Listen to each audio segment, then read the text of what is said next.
The next one, number 11, is unpredictability versus classical form.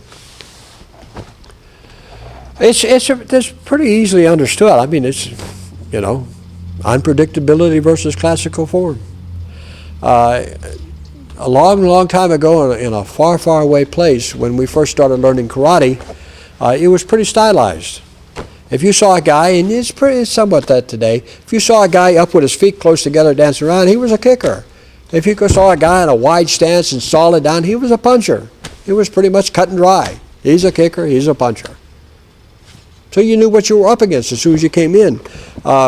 Today, in today's fight game, it's like carrying your left hand down like this. Well, he's a hook puncher, The way you position yourself and the way you set yourself up onto it, you're predictable.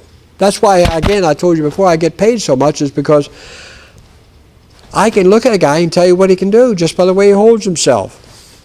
He's predictable.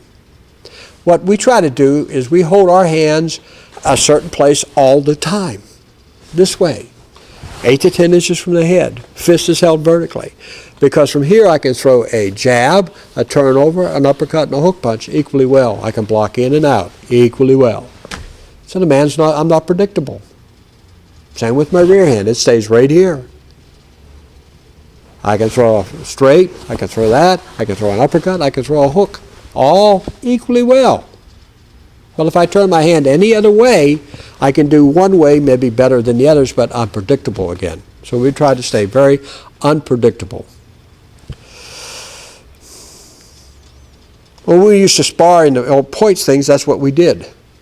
We'd get out there and we started practicing this. We'd get down in a real low stance and kick the guy.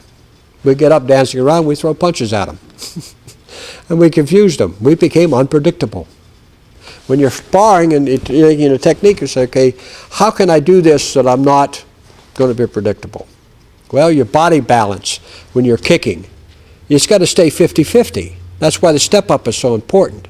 Because if you have to rear back to kick, you're predictable. You're going to telegraph that movement. So you need to be able to transfer your body weight. The old style did it through a cat stance. There was 100% of weight on your rear leg, no weight on your forward leg, which means you're going to kick with your forward leg, because you couldn't kick with the rear leg until you transferred the weight. So all you had to do is defend against that front leg, but so many styles fought in a cat stance. This is, 40 years ago, guys. They don't fight that way, do they? Well, maybe some of them still do. But it's very predictable. So we fight 50-50 with our feet on a certain angle, which allows us to throw almost all of our kicking technique equally well from the same stance. So I do a step up, I can throw a side kick, a heel hook, a front kick, an axe kick, a flip kick, a round kick off the same foot movement. So unpredictability versus classical form. The next one is straight line versus